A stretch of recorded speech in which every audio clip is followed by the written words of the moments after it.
Grabe kainit yung sir, no? Super. Sa alas 4 na sir hapit ro, init ng gyapon kayo. Summer din, sir. Ano na gid. Naman din pa sa ano. Init, crisis pa. Oo. Beses pa yun.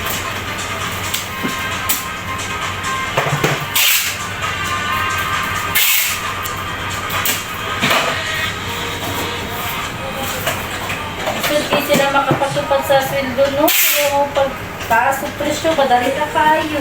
Mo gid. Sildo sa mga tao, wala, ubos kayo. Kayo, sa'yo na lang eh. Wala na yun, ikaw na lang, buhit na lang. Hulog ma'am sa utang bayad. Oo. Pasyal daw, wala bilhin. Niliapta na og kinsina. Nang lang ni Keron, tipid gid. Grabe naging tipid. Bigyan mo na nagkuhan. Kung hugos, yung party karon pauguta pa dyan.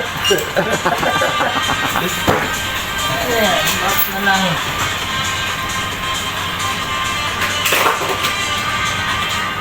Yes, na yun. Wala panahon dyan sa papanikuan. Pero mautak lang to kaya mo.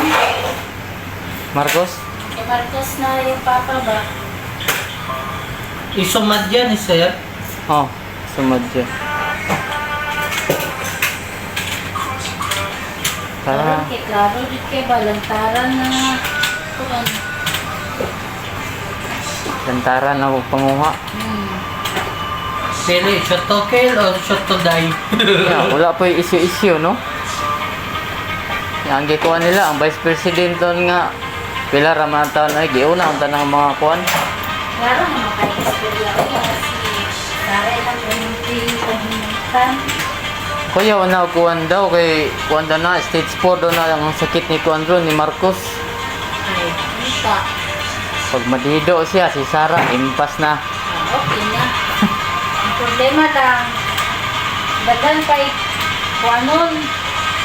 Trabahoon. Kay dagan pa man siya na kuan na utang. Diha gyud. Dagan siya sa gisulbahon. So at least nga kuan, makukuhaan ang mga kuan.